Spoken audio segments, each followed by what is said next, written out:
성공하거나 자신의 분야에서 높은 성과를 이룬 사람들은 공통적으로 이런 특징이 있어요.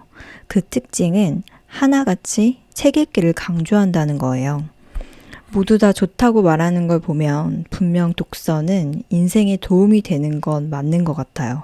근데 막상 열심히 읽어도 삶에 큰 변화가 느껴지지 않는 경우가 많아요. 그래서 목표를 세워도 실행을 오래 하지 못하는 게 그런 이유가 아닐까 싶어요. 당장 내 삶에 변화가 생기거나 성공한 사람들이 말하는 것처럼 책을 통해서 무언가를 이루는 그런 경험이 실제로는 제 삶에 없으니까요.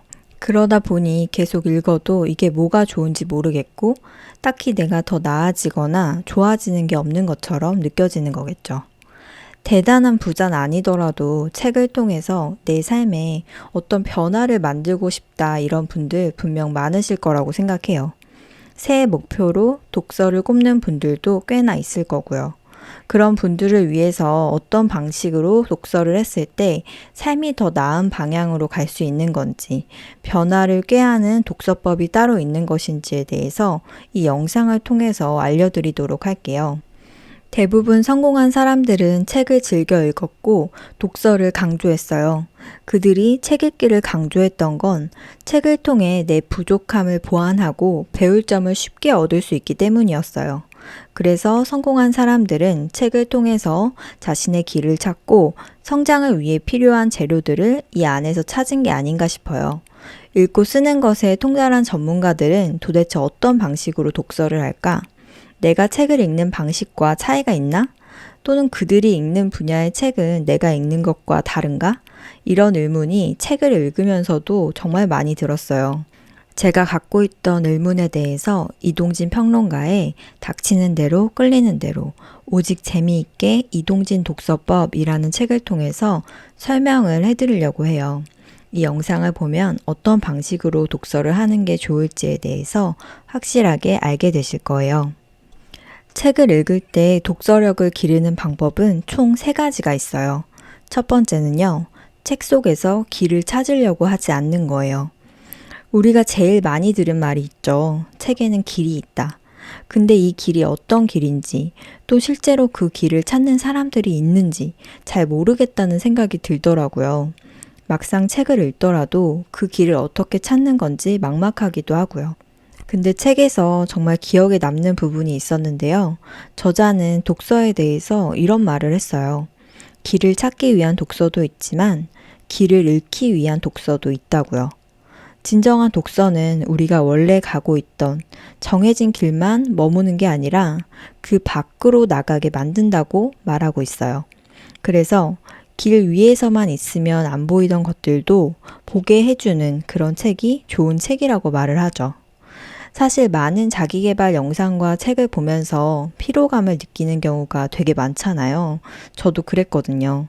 책을 읽으면 성공하고 잘 된다고 하는데 딱히 와닿지 않고 열심히 읽으면서도 이게 진짜 도움이 되는 건가 싶기도 하고요. 그때 든 생각이 제가 지금까지 어떤 방법, 어떤 정해진 답을 누군가 말해주기를 바란 게 아닌가. 그런 답이 책에 나와 있어서 그걸 그대로만 하면 내가 변화하기를 바란 게 아닌가? 그런 생각이 들었어요. 우린 다이렉트로 목적지에 가기를 보통 원하잖아요. 최대한 효율적이고 큰 노고 없이 쉽게 원하는 것을 얻기를 바라죠. 근데 그 길이라는 게 예를 들어 서울에 간다고 쳤을 때 서울로 가는 방법이 오직 한 가지만 있진 않아요. 돌고 돌아서 가는 방법도 있고요. 고속도로를 타고 빠르게 가는 방법도 있을 거예요. 근데 어떤 방법이든 결국 목적지로 가는 법과 시간은 각자마다 필요한 방식이 다른 거거든요. 무조건 빨리 가야지 그게 또 정답인 건 아닌 거고요. 마찬가지예요. 책 속에서도 어떤 실질적이고 빠르게 목표를 달성할 수 있는 길이나 꿀팁을 찾을 수도 있겠지만 책을 읽는 건 이렇게 빠르게 가는 법, 빠른 길 찾기를 위해서만 보는 건 아닌 것 같다는 것을 알게 된 거예요. 책에서 답을 얻을 수도 있지만요. 오히려 내가 한 번도 생각해보지 않았던 부분에 대해서 의문을 품거나 생각이 확장되거나 또는 질문이 더 커지는 경험을 하는 그런 독서도 분명 의미가 있는 거죠. 책을 통해 이전과는 다른 방식으로 생각의 갈래가 트이고 바뀌게 되는 건 좋은 변화일 테니까요. 전 이런 면에서 책은 여행과 되게 닮았다 이런 생각이 들어요. 여행 갈 때도 완벽하게 일정을 짜고 그 루트대로 가는 것도 좋죠. 근데 그렇게 막상 가려고 하더라도 막상 현실에 부딪혀 보면은 또 직접 다니다 보면은 내가 계획한 것과는 달라지는 게 되게 많잖아요. 어쩌다 골목에서 길을 잃고 헤맬 때도 있고요. 우연한 계기로 기대 없이 들렀던 어떤 식당에서 한 번도 먹어보지 못했던 굉장히 맛있는 음식을 먹는 그런 경험도 할 수도 있고요. 책도 마찬가지예요. 내가 아직 가본 적 없는 여행지와 같아요.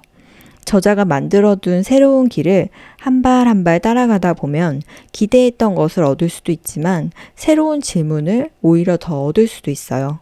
근데 어떤 독서 경험이든 내가 책을 통해 얻은 그 무언가는요, 분명 나에게 도움이 돼요. 다만 이건 자신에게 필요한 책일 때의 이야기겠죠. 내 생활과 지금 현재에 꼭 맞는 그 어떤 책이 분명 저마다 있거든요. 가령 제가 재테크나 투자에 관심이 있다고 쳤을 때 그런 관련한 책을 보면 어떨까요?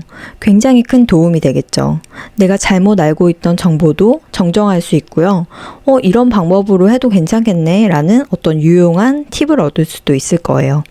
근데 그 반대로 재테크나 투자에 전혀 관심이 없는 사람이 그런 추천책을 보고 읽게 된다면 끝까지 다 완독을 할 수 있을까요? 완독도 힘들 것이고 공감이 되지도 않을 거예요.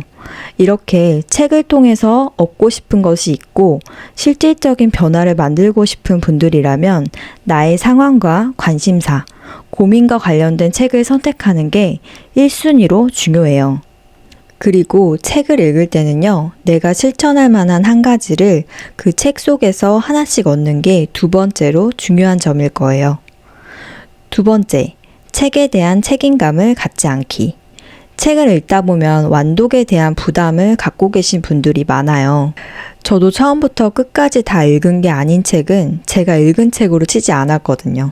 그리고 무조건 한번 집어든 책은 재미가 있든 없든 이해가 되든 안 되든 꾸역꾸역 읽어야 된다는 책임감 같은 걸 갖고 있었어요. 어쩐지 책을 읽다가 도중에 읽는 걸 중단하는 게 그런 제 자신이 되게 나약한 것 같고, 그니까 죽이 되든 밥이 되든 끝까지 읽어야 직성이 풀린다 이렇게 생각을 했었거든요.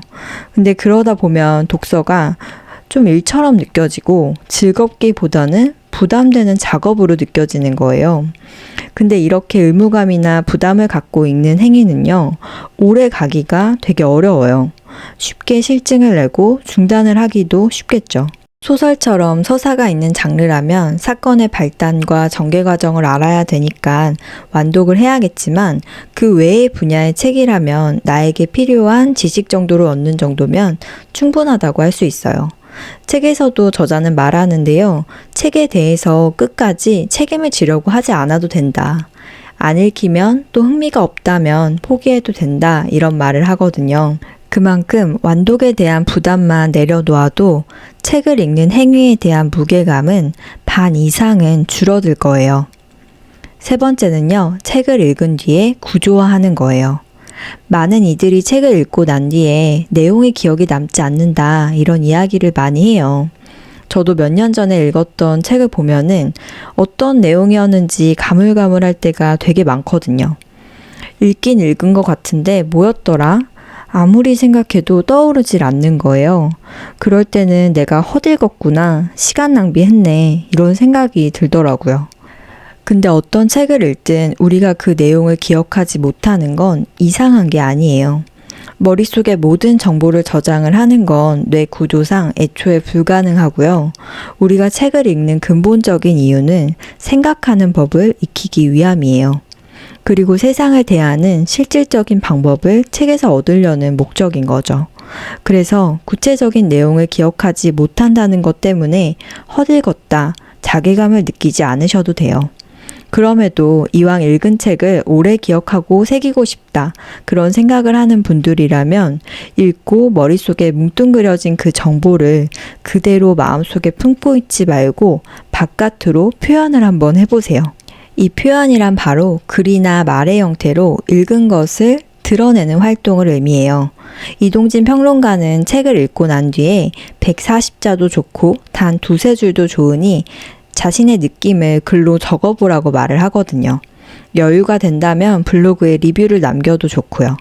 이렇게 혼자 머릿속에 있는 내용을 실제 글로 풀어쓰고 정리를 하다 보면 남들과 다르게 쓰는 법, 다르게 이해하는 법, 그리고 책에서 얻은 내용을 내 삶에 적용하는 방법에 대해서도 배울 수가 있어요.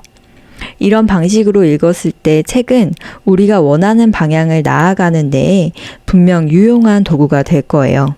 단순히 책을 많이 읽거나 계속 읽는 게 중요한 게 아니라 책을 통해 얻은 지혜를 참고해서 내 삶을 변화시키려고 노력했을 때 원하는 목표도 이루고 바라는 방향으로 나아갈 수도 있는 거거든요.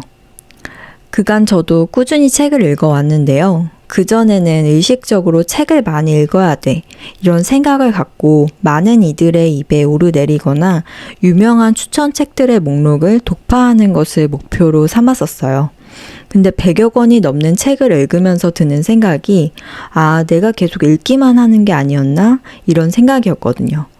책을 읽는 것도 필요하고 분명 그 행위는 유의미하지만 진짜 올바른 독서법이라는 건 결국 내가 읽은 것을 통해서 뭐 하나라도 행동할 만한 지혜를 얻는 거더라고요. 그랬을 때 그게 바로 사람들이 말하는 책 속에서 길을 찾는 그 과정이 아닌가 싶어요. 그래서 조금씩 책에서 얻은 것들을 나의 언어로 정리하고 그걸 삶에 적용시켜 볼 수 있도록 간소한 그런 습관 리스트도 만들어 봤어요. 계속 그렇게 책을 읽다 보니까 읽는 행위 자체에서 느끼는 보람과 재미도 훨씬 더 높아지더라고요. 이동진 평론가는 진짜 책이 재미있어서 읽는다 라고 말을 하면서 매일 하루 8시간씩 30일간 꼬박 할 수 있는 건 독서예요 라고 얘기를 할 정도로 책을 진짜 사랑하는 분이에요. 근데 저도 이렇게 책에 나온 내용을 삶에 적용해보고 조금씩 변화하는 나 자신을 보는 게 좋아지니까 어느 순간 책을 진짜 재미있어서 읽게 되는 경험이 더 많아지게 되더라고요. 실제로 저는 제 삶에 제일 큰 영향력을 미쳤던 책이 글쓰기에 관한 책들이 많았어요. 특히나 김중혁 작가의 책, 무엇이든 쓰게 된다, 이걸 보면서 뭐든 정말 쓸 수 있는 원동력을 얻었거든요. 그래서 매일 부족하더라도 글을 써나갔고요. 그 책의 내용을 보면서 나도 언젠가 이렇게 써야겠다, 이렇게 모아둔 이 기록들이 언젠가는 한 권의 책이 되겠다, 이런 생각을 하면서 계속해서 해나갈 수 있었어요. 그 덕분에 책을 내고 지금 작가로 활동을 할 수가 있는 거고요. 결국 좋은 독서란 이렇게 읽는 행위에서 끝나는 게 아니라 읽기를 통해 나에게 일어나는 외적, 내적 변화에 주목하는 과정일 거예요. 독서와 나 사이에서 일어나는 그 변화를 실제로 경험하면 책을 대하는 자세가 이전과는 분명 달라지거든요. 이제 우리는 올바른 독서법에 대해서, 그리고 책을 통해 길을 찾는다는 말의 의미에 대해서 알게 됐을 거예요. 이 내용을 꼭 실제로 적용해서 책을 읽어보시면 분명 변화를 느끼실 수 있을 거예요. 오늘도 긴 영상 봐주셔서 감사하고요. 영상 내용이 공감되셨다면 좋아요와 구독 부탁드리겠습니다. 다음 시간에도 책에 관한 유용한 정보로 찾아뵐게요. 감사합니다.